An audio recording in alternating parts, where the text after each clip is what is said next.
di mana Bu ya kita mengetahui kehadiran iblis dalam diri kita dalam sehari-hari? Kembali ke kisah yang awal. Iblis itu Allah berikan fasilitas. Fasilitas. Apa itu? Zikir. Zikir. Maka pengetahuan dia mengenai zikir itu sangat banyak sekali. Hah? Pengetahuan tentang zikir sangat banyak sekali. Berarti orang-orang yang banyak zikir itu nggak boleh terlalu sombong ya? Nggak boleh sombong-sombong amat. Iblis sudah berzikir 80.000 tahun.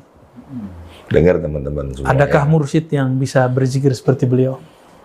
Adakah muqaddam, wakil talqin, ahli suluk, murid thariqat? Nggak ada. Nggak ada apa-apanya kita Bang. Karena dia ahli zikir. Orang yang berzikir berbeda, Allah kasih warid. Warid itu disebut ilmu hakikat. Ilmu hakikat. Tapi satu yang nggak diberikan kepada iblis. Apa itu Bu ya? Ilmu ma'rifat. Nggak punya dia. Jadi hakikat itu masih parsial. Kalau ma'rifat itu menyeluruh. Dan pintunya cuma Karena satu. iblis lebih pintar Bu ya. Pintar zikir. Pintar mengerti rahasia zikir. Tapi dia tidak bisa mengerti secara menyeluruh. Karena ada satu amalan yang dia tidak kerjakan. Apa? Yang mana Jibril lakukan. Ya, bersalawat ya. Salawat pintar. Masya Allah. Makanya ayatnya jelas innallaha malaikatahu yusholluna 'alan nabi. Ada Nabi. Iblis kan sudah dipecat, dia nggak masuk lagi kepada malaikatnya Allah. Sesungguhnya Allah dan malaikat-malaikatnya bersolawat kepada Nabi. Yang selamat ini itu adalah malaikat-malaikat yang bersolawat. Sedangkan iblis dia berzikir, sudahlah dia tercipta dari api, zikir itu juga punya hawa panas. Maka bergabunglah dua panas, muncullah kesombongan berlipat. Jadi orang kalau berzikir Bang Dik, di kolbunya belum dibersihkan, belum ditobatkan, diistighfarkan rasa sombong. Maka semakin tambah zikir, tambah sombongnya. Ya. Bang Dik ini ngerasa rasis. Tambah ilmunya, tambah rasis. Gua pinter karena suku gua ini. Gitu. Apa urusannya suku dengan keilmuan? Nggak ada urusannya. Kita semuanya berasal dari nabi yang sama, kakek moyang yang sama. Kebetulan kita lahir di negeri yang berbeda. Ya, ini jebakan. Iblis dulu mengatakan, ini karakter pertama tadi apa? Merasa zikirnya banyak. Merasa zikirnya banyak. Yang kedua, rasis. Rasis. Ana khairu minhu, khalaqtahu min tin. Dia engkau ciptakan dari api, dari tanah. Aku dari api. Aku lebih baik daripada dia. Maka setiap orang yang mengatakan, saya lebih baik, baik secara nasab, secara suku, atau apalagi ilmu, apalagi zikir. Maka jika ada orang mengatakan, zikirku lebih banyak, tasbihku lebih banyak, berarti aku lebih keren. Ini sekarang saya mulai paham nih ya. Kategori-kategori orang-orang yang tadi Bu ya katakan ini. Walaupun berjubah ulama. Ya. Lanjut Bu ya tentang sholawatnya Bu ya. Kenapa sholawat itu menjadi spesial? Karena sholawat itu menyebut makhluk. Sedangkan zikir itu menjadi hebat karena menyebut Khalik. Gengsi dong, udah zikir nyebut Khalik bertahun-tahun, beribu tahun, sekarang menyebut nama makhluk.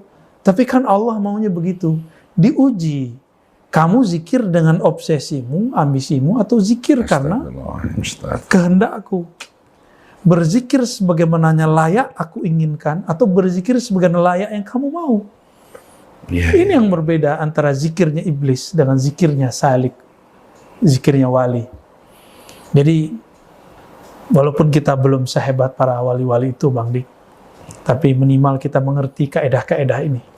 Supaya nanti kalau kita Allah perjalankan, diuji dengan hal yang begini, kita bisa tahu, wah ini iblis mulai masuk ke dalam diriku. Nah, ada lagi Bang Dik tadi, masih ingat? Setan itu, iblis itu, dia suka menyalahkan orang. Iblis itu suka menyalahkan. Ya, maka kalau kita maksiat, apapun maksiatnya, nggak usahlah sebut saja dalam diri kita, kadukan kepada Allah. Tidak ada di dunia ini orang yang tidak maksiat. Ya, siapa sih yang nggak maksiat? Maksiat itu sudah ada sejak generasi kedua. Semua maksiat, mulai minum-minum, perzinahan, semua udah ada. Korupsi, itu udah ada Bang Dik. Sebab zamannya Qabil. Maksiat itu. Bahkan maksiat itu sudah ada sebelum itu. Sebelum Nabi Adam ada di muka bumi. Tapi Allah kan mengatakan, kullu bani Adam khata'. Setiap bani Adam itu khata'un. Pasti salah. dan salahnya berulang-ulang. Benar nggak? Kita kalau salah berulang-ulang, berarti. Ya, kita ngeliat kesalahan teman kita, kok dia ngulang-ngulang itu ya? Maka pribadi kita jangan sama kayak setan. Putus asa, iblis namanya. Apa yang kita lakukan? Nah itu tuh, saya ingat kata-kata Buya. Sebentar, ini penting ya. Maksiatnya maksiat. Ulangi Buya. Maksiatnya orang yang bermaksiat berputus asa dari rahmat Allah. Saya ulang ya, maksiatnya orang yang bermaksiat, dia berputus asa dari rahmat Allah. Rahmat Allah. Wah, keren. Maksiatnya orang taat. Maksiatnya orang taat. Dia merasa suci dan ketaatannya. Itulah kejadian pada ketaatan iblis. Iblis itu paling taat di surga. Tidak ada yang lebih yang sanggup zikir dengan jumlah seperti itu kecuali iblis. Malaikat itu makhluk yang majburi ya. Yang kalau Allah katakan kamu cuma zikiri subhanallah, udah subhanallah dari awal sampai akhir. Iblis bisa inovasi. Malaikat bingung. Kok dia bisa zikir itu ya? Malaikat nur itu statis. Tapi malaikat nar ini dia bisa berkembang. Tapi dia punya obsesi. Awalnya obsesi pengen beribadah di langit 1, 2, 3, sampai langit ke-7. Lama-lama terobsesi ingin menghuni dan memimpin surga. Lama-lama ingin memiliki surga. Ini kesalahan iblis. Jadi kita kalau zikir dengan nafsu, itu nggak ada bedanya dengan pewaris iblis nantinya.